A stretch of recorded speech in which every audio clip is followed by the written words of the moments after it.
ये जो भारत की भूमि है देवताओं की भूमि कही गई है, और उसमें भी हमारा ये उत्तर भारत है, ये विशेष रूप से देवताओं की भूमि माना जाता है। और इसी उत्तर भारत में पर्वतमालाओं के मध्य हरे भरे खेतों के समीप आपका ये स्थान जो है, ये डेरा बाबा रुद्रानंद के नाम से विख्यात है। आप सब जानते हैं कि इसकी स्थापना हमारे आद्य गुरु श्री बाबा रुद्रानंद जी ने लगभग 1850 ईस्वी में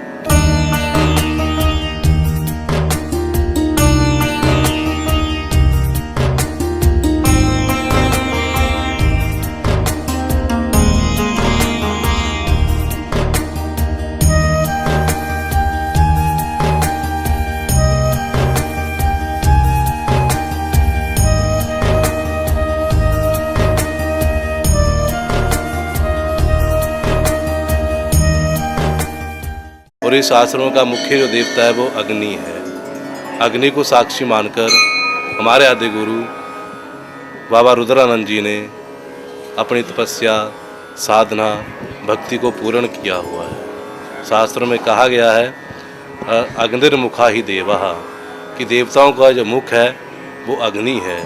और इसी बात को लेकर हमारे आद्य गुरु बाबा रुद्रानंद जी ने अपने परम गुरु जी के आदेश के अनुसार 1850 ईस्वी में अग्नि मीड़े पुरोहितम इस मंत्र के द्वारा इस अखंड धुने में अग्नि की स्थापना की है। और इस स्थापना कर कर इसी अग्नि को साक्षी मानकर, जैसे शास्त्र में कहा गया है कि यदि हमें अपनी साधना करनी है, तपस्या करनी है, उस परम पिता परमात्मा की भक्ति करनी है, तो गुरु का सानिध्य होना परम आवश्यक है।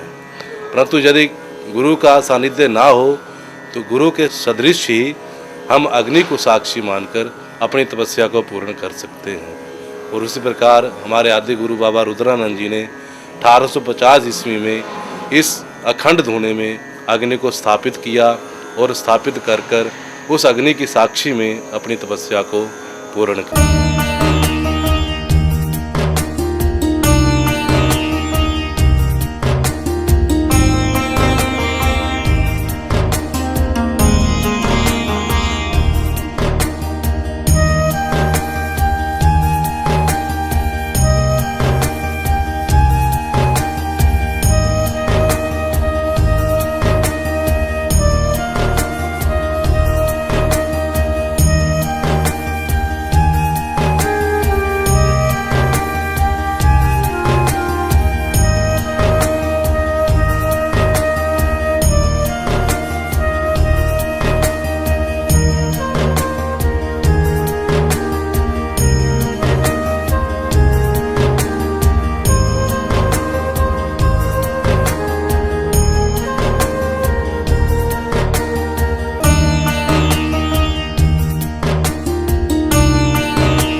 बाबा रुद्रानंद जी की यहाँ अंदर अखंड धुने के पास ही योग समाधि है, जिसको हम योग पीठ कहते हैं।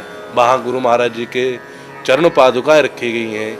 जो महाराज जी यहाँ बैठकर तप करते थे, यहाँ बैठकर साधना करते थे, और इसी यहाँ पर योग साधना करते करते उन्होंने अपने शरीर को त्यागा हुआ है। इसलिए यहाँ उनकी चरण पादों को पधराया गया है।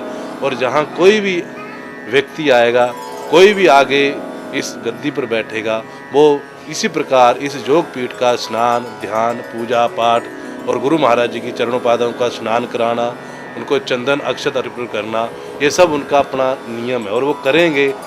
यहाँ इस आश्रम के गुरु बाबा रुद्रानंद जी ने जो यहाँ गद्दी पर बैठेगा, उसके लिए 12 सिद्धांत बताए हुए हैं कि उन 12 सिद्धांतों को जो करने वाला व्यक्ति होगा वो इस गद्दी पर बैठने योग्य होगा। यदि वो 12 सिद्धांत नहीं कर पाएगा, उन 12 सिद्धांतों को अपने जीवन में नहीं उतार पाएगा, तो वो इस गद्दी के ऊपर बैठने का अधिकारी नहीं हो। 1864 ईस्वी में बाबा रुद्रानंद जी ने इस लंगर की स्थापना की। कहा जाता है कि जब इस इलाके में, इस गांव में वर्षा नहीं हुई, वर्षा ना होने के कारण लोगों के ज़मीनों में फसलें नहीं हुई, तो लोग बड़े निराश हो गए। उन्होंने बड़े यज्ञ किए, बड़े पूजन किए, बड़ी प्रार्थनाएं की, परंतु जब बात नहीं बनी तो गांव के सब लोग इकट्ठे होकर आदि गुरु बाबा रुद्रानंद जी की शरण में आए और उनसे प्रार्थना की कि हे गुरु महाराज जी, हमारे ऊपर कृपा करो, हमारे खेतों में, हमारी ज़मीनों में अनाज नहीं उत्पन्न हो रहा है, तो कृपा करो जिससे हमारे खेत हरे भरे हों, बारिश हो और हमारे घर अनाज से भरे हों। बाबा रुद्रानंद जी अपनी तपस्या में लीन थे। वो अपनी तपस्या से उठे और बाहर आकर उन्होंने बादलों की तरफ देखा और अपना जो उनका पात्र था, उस पात्र को एक प्रांगण में रख दिया और भक्तों को कीर्तन करने के लिए लगा दिया और स्वयं साधना करने लगे। और देखते ही देखते 1-2 घंटे में मेघ गरजे, बरसे और इतनी बारिश हुई कि सब लोग बड़े प्रसन्न हुए। उन लोगों की ज़मीनों में फसलें उत्पन्न हुई। जब फसलें उत्पन्न हुई तो सब ने पहली फसल जो होती है वो यहाँ आकर अखंड धुने पर आकर उनको महाराज जी के चरणों में समर्पित किया। और जब वो अनाज इतना बढ़ गया तो महाराज जी के भक्तों ने कहा कि महाराज जी, इतना अनाज आ रहा है, इसका क्या किया जाए? तो महाराज जी ने कहा, इस अनाज को भक्तों की सेवा में लगा दो और 24 घंटे का दिन रात लंगर लगा दो। और तब से लेकर आज तक अवैध गति से वो लंगर चल रहा है। रात के चाहे 12 बजे, चाहे 2 बजे, जितने भी यात्री आ जाएं, जितने भी लोग आ जाएं, उन लोगों की भोजन की व्यवस्था, खाने की व्यवस्था, चाय की व्यवस्था आश्रम करेगा और करता रहेगा। जब तक ये आश्रम है तब तक ये व्यवस्था चल रहेगी। इस विश्व में नहीं बल्कि देश विदेशों में भी इस स्थान की महत्ता है कि इस स्थान में आए हुए श्रद्धालुओं का केवल विभूति लेने मात्र से यहाँ रोग निवारण होता है, कष्टों का निवारण होता है और उनकी मनों की कामनाएं पूर्ण होती है। इसलिए यहाँ हजारों लाखों की संख्या से श्रद्धालु आते हैं और इस अखंड धुने पर नतमस्तक होते हैं और अपनी इच्छाएं प्रकट करते हैं। और इच्छाओं की पूर्ति होने के बाद वो अपनी श्रद्धा अनुसार जहाँ जो भी उनकी श्रद्धा हो उस भेंट को जहाँ आकर अर्पित करते हैं। तो ये हमारे आदि गुरु बाबा रुद्रानंद जी का इस संसार के लिए, इस विश्व के लिए ये एक अलौकिक देन है।